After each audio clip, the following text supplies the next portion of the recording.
Hello friends, एनबीएफसीज़ की definition आपने कई बार बुक्स में पढ़ी होगी, बट फिर भी हम इस बात को लेकर कंफ्यूज रहते हैं कि आखिर एनबीएफसीज़ और बैंक्स में क्या डिफरेंस है। बट आज की ये वीडियो आपके सारे कन्फ्यूजन्स को दूर कर देगी।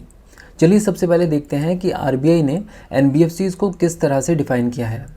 देखिए, आरबीआई ने अपनी इस डेफिनेशन में कहा है कि कोई भी नॉन बैंकिंग कंपनी जो कि एक फाइनेंशियल इंस्टीट्यूशन की तरह काम करती है, हम उसे एनबीएफसी कह सकते हैं। इसके बाद आरबीआई ने ये भी कहा है कि ये एनबीएफसीज़ लेंडिंग का बिजनेस कर सकती हैं, यानी लोगों को लोन दे सकती हैं, दूसरी कंपनीज़ के बॉन्ड्स, शेयर्स और डिवेंचर्स में इन्वेस्ट कर सकती हैं, इंश्योरेंस पॉलिसीज़ को भी बेच सकती हैं, इनफैक्ट अपने कस्टमर्स से डिपॉजिट्स भी ले सकती हैं, यानी कस्टमर्स इनके पास अपने पैसे भी जमा कर सकते हैं।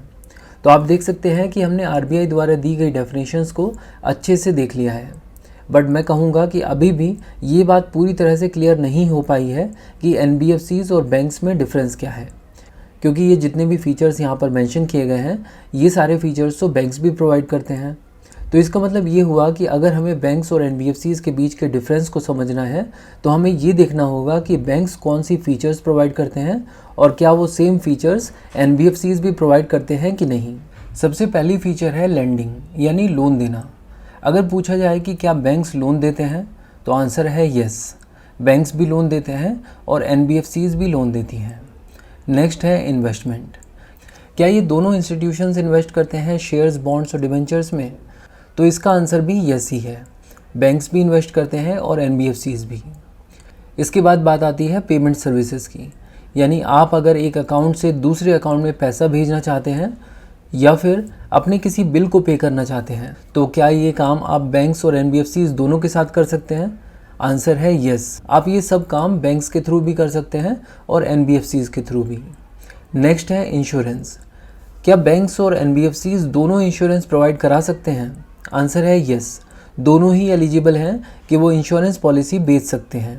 हालांकि इंडिया में बैंक्स के लिए ये मैंडेटरी है कि उन्हें इंश्योरेंस बिजनेस करना है तो एक सेपरेट एंटिटी इस्टेब्लिश करनी पड़ती है। फॉर एग्जांपल, एचडीएफसी बैंक के केस में इंश्योरेंस बिजनेस एचडीएफसी लाइफ और एचडीएफसी एर्गो द्वारा कंडक्ट किया जाता है। इसके बाद है फॉरेन एक्सचेंज सर्विसेज, यानी अगर आपके पास यूरोज, डॉलर्स या फिर किसी दूसरे देश की करेंसी है और आप चाहते हैं कि इन्हें इंडियन रुपीज़ में कन्वर्ट कराया जाए, तो ये काम भी आप बैंक्स और एनबीएफसीज़ दोनों में जाकर कर सकते हैं। इनफैक्ट अगर आप किसी फॉरेन कंट्री को विजिट करने वाले हैं और उसके लिए आपको उस देश की करेंसी इंडिया में चाहिए, तो आप अपनी इंडियन करेंसी को फॉरेन करेंसी में कन्वर्ट करने का काम भी इंडिया में रहते हुए कर सकते हैं। अब नेक्स्ट पॉइंट है एडवाइजरी सर्विसेज से रिलेटेड, यानी वेल्थ मैनेजमेंट। कहने का मतलब, अगर आपके पास बहुत सारे पैसे हैं और आप चाहते हैं कि बैंक्स या एनबीएफसीज़ इन पैसे को मैनेज करने में आपकी मदद करें, तो इस काम में भी ये दोनों ही इंस्टीट्यूशंस आपकी मदद कर देंगे। अब बात आती है टाइम डिपॉजिट्स की। टाइम डिपॉजिट्स को हम कॉमनली जिस नाम से जानते हैं वो है फिक्स डिपॉजिट्स, यानी एफडीज़। हम सब जानते हैं कि फिक्स डिपॉजिट्स के केस में हम एक तय ड्यूरेशन के लिए बैंक्स के पास पैसा रखते हैं और बैंक्स हमें उस पैसे पर सेविंग्स अकाउंट से भी ज़्यादा ब्याज देते हैं। बट अगर हम उस फिक्स लॉक इन पीरियड से पहले पैसा निकालें तो हमें एक पेनल्टी पे करनी होती है। इसी को एफडी यानी फिक्स डिपॉजिट कहा जाता है और फिक्स डिपॉजिट्स की फैसिलिटी भी बैंक्स और एनबीएफसीज़ दोनों देती हैं। नेक्स्ट है डिमांड डिपॉजिट्स।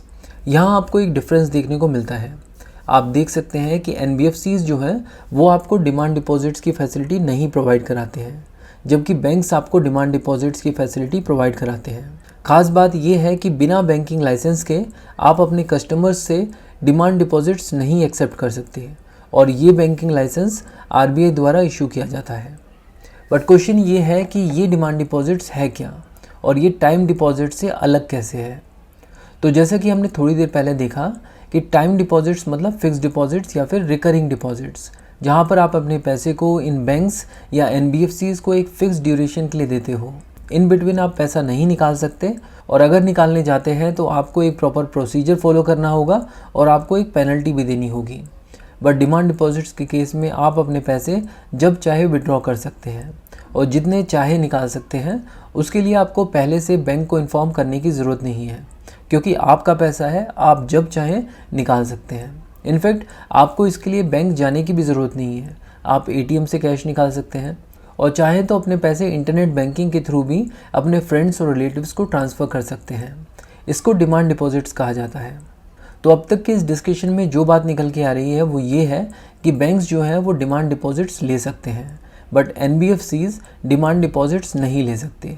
बट अब आपका क्वेश्चन ये होगा कि सिर्फ बैंक्स ही डिमांड डिपॉजिट्स क्यों ले सकते हैं, एनबीएफसीज क्यों नहीं, इसमें दिक्कत क्या है? एक्चुअली बात यह है कि बैंक्स के लिए आरबीआई ने बहुत ही कॉम्प्रिहेंसिव और स्ट्रिक्ट रेगुलेटरी फ्रेमवर्क बनाया हुआ है जिसे हर एक बैंक को फॉलो करना होता है, और इस फ्रेमवर्क को फॉलो करके हर एक बैंक डिमांड डिपॉजिट जैसी कॉम्प्लिकेटेड फीचर्स को आसानी से हैंडल कर सकते हैं।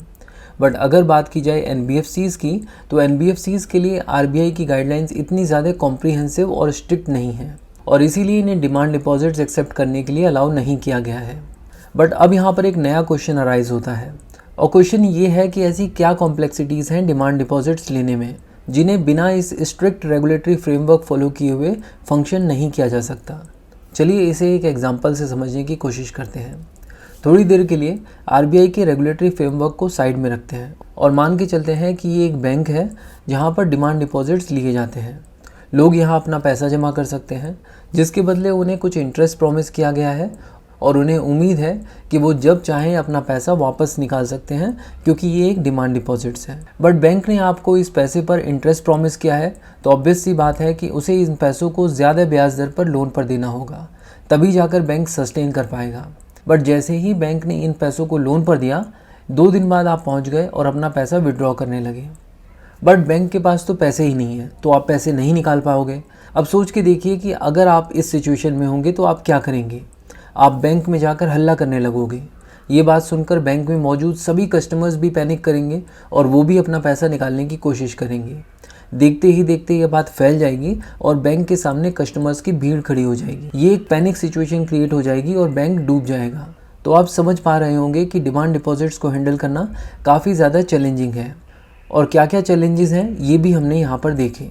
तो अब आप बेहतर ढंग से समझ पा रहे होंगे कि यही वो कारण है जिनकी वजह से आरबीआई ने बैंक्स के लिए एक कॉम्प्रिहेंसिव और स्ट्रिक्ट रेगुलेटरी फ्रेमवर्क बनाया हुआ है जिसे फॉलो करके वो स्ट्रॉन्ग लिक्विडिटी मेंटेन कर सकते हैं और डिमांड डिपॉजिट से रिलेटेड सभी विड्रॉल रिक्वेस्ट को फुलफिल कर सकते हैं। तो ये तो बात क्लियर हो गई कि क्यों बैंक्स डिमांड डिपॉजिट्स ले सकते हैं और क्यों एनबीएफसीज डिमांड डिपॉजिट्स नहीं ले सकते, और इससे रिलेटेड जो भी डाउट्स या क्वेश्चंस थे वो भी अब सॉल्व हो चुके हैं। चलिए अब आगे बढ़ते हैं। देखिए, आरबीआई जो है वो एनबीएफसीज और बैंक्स दोनों को रेगुलेट करती है। वो अलग बात है कि बैंक्स के लिए रेगुलेशंस थोड़ी ज़्यादा स्ट्रिक्ट हैं, और क्योंकि एनबीएफसीज के लिए रेगुलेशंस उतनी ज़्यादा स्ट्रिक्ट नहीं है, इसीलिए एनबीएफसीज को कुछ कुछ ऐसी बिजनेस एक्टिविटीज़ में रेस्ट्रिक्ट किया गया है जिनमें बहुत ज़्यादा रिस्क इन्वॉल्व है। ये एरियाज़ हैं इंडस्ट्रियल एक्टिविटीज़, एग्रीकल्चरल ऑपरेशन और इमूवेबल प्रॉपर्टीज़ का सेल परचेज और उससे जुड़ी जो भी सर्विसेज हैं। एक्चुअली एनबीएफसीज इन बिज़नेस को कर सकते हैं, बट ये उनका प्राइमरी या फिर प्रिंसिपल बिजनेस नहीं होना चाहिए। कहने का मतलब एनबीएफसीज का जो 50% से ज़्यादा रेवेन्यू है वो इनमें से किसी भी बिज़नेस से नहीं आना चाहिए। चलिए अब वापस से उसी टेबल पर नज़र डालते हैं जहाँ से हमने शुरुआत की थी। अगर आप गौर से देखेंगे तो आप पाएंगे कि जितनी भी यहाँ पर फीचर्स हैं वो तो बैंक्स प्रोवाइड करा ही रहे हैं। तो फिर क्वेश्चन ये है कि एनबीएफसीज की आखिर ज़रूरत ही क्या है? तो ये अपने आप में एक इम्पॉर्टेंट क्वेश्चन है और हमें इसका आंसर भी पता होना चाहिए। देखिए, अगर हम लोग सिर्फ लोन्स या लेंडिंग की ही बात करें और मैं आपसे पूछूं कि अगर आपको होम लोन चाहिए तो क्या बैंक्स आपको लोन प्रोवाइड कर सकते हैं? आंसर है यस। इसी तरह अगर आपकी रिक्वायरमेंट कार लोन या फिर बाइक लोन की है तो उसके लिए भी बैंक्स आपको लोन प्रोवाइड कर सकते हैं। लेकिन अगर आप कहें कि आपको गोलगप्पे खाने के लिए लोन चाहिए तो इसके लिए बैंक्स आपको लोन नहीं प्रोवाइड कर सकते, बट एनबीएफसीज आपको इसके लिए भी लोन प्रोवाइड कर सकती हैं। आपको सुनने में थोड़ा अजीब लग रहा होगा, बट ये सच है। देखिए, ये है पोस्ट पे की ऐप, ये भारत पे की ऐप है।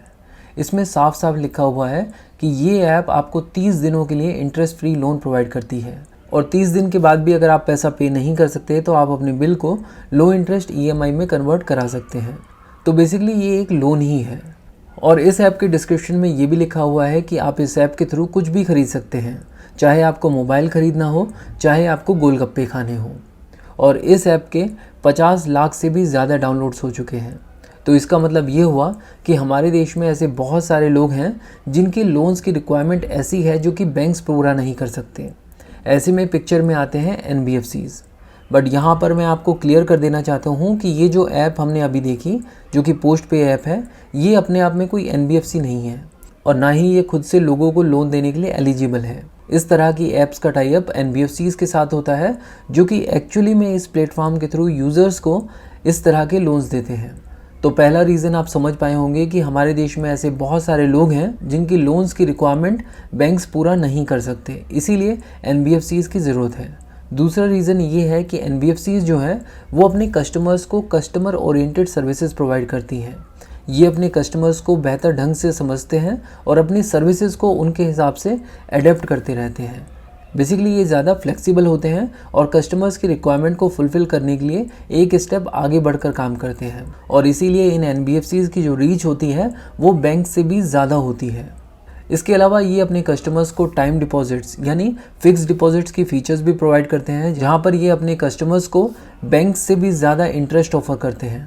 फॉर एग्जाम्पल, अगर आप जाकर कंपेयर करो कि HDFC आपको फिक्स डिपॉजिट पर कितना इंटरेस्ट देता है और बजाज फाइनेंस कितना इंटरेस्ट देता है, तो आप समझ जाएंगे कि Bajaj finance at any point of time आपको HDFC से ज़्यादा इंटरेस्ट ही दे रहा होगा। हालांकि यहाँ पर एक बात ज़रूर है कि RBI ने टाइम डिपॉजिट्स के इंटरेस्ट रेट पर एक सीलिंग लिमिट लगाई हुई है, और इसीलिए कोई भी NBFC इंटरेस्ट रेट की सीलिंग लिमिट से ज़्यादा इंटरेस्ट ऑफर नहीं कर सकती। ऐसा RBI ने इसलिए किया हुआ है क्योंकि कई बार छोटी NBFCs ज़्यादा पैसा इकट्ठा करने के लिए जनरल पब्लिक को फिक्स डिपॉजिट्स पर बहुत ही हाई इंटरेस्ट रेट ऑफर करने लग जाती हैं और फिर अपना कमिटमेंट पूरा नहीं कर पाती। तो इस तरह की प्रैक्टिसेस को स्टॉप करने के लिए ही RBI ने इंटरेस्ट रेट पर सीलिंग लिमिट लगाई हुई है। और फिक्स डिपॉजिट से रिलेटेड एक बात और यहाँ पर आपको जान लेनी चाहिए, और वो ये है कि अगर आपने अपना फिक्स डिपॉजिट किसी NBFC में किया हुआ है और वो NBFC बंद हो गई है या बैंकरप्ट हो गई है, तो उसी के साथ आपका इन्वेस्टेड अमाउंट भी डूब जाएगा, आपको एक पैसा भी वापस नहीं मिलेगा। बट अगर आपने ये फिक्स डिपॉजिट बैंक में किया हुआ है और बैंक डूब जाता है या बैंकरप्ट हो जाता है, तब भी आप 5 लाख रुपए तक क्लेम कर पाओगे। बैंक्स के केस में 5 लाख रुपए तक की गारंटी RBI ने दी हुई है। NBFCs के केस में RBI आपको इस तरह की कोई गारंटी नहीं देता। आज की इस वीडियो में हम लोगों ने देखा कि NBFCs क्या होती हैं और ये बैंक से कैसे अलग होती हैं। नेक्स्ट वीडियो में हम लोग NBFCs के रजिस्ट्रेशन और उनसे रिलेटेड एक्सेप्शंस और डिफरेंट टाइप्स ऑफ NBFCs को कवर करेंगे। इंडिया की हिस्ट्री, इंडियन पॉलिटी और इंडियन इकोनॉमी को डिटेल में कवर करने के लिए बुक्स तवा की प्लेलिस्ट को फॉलो कीजिए। Thank you so much for watching and supporting books Tawa.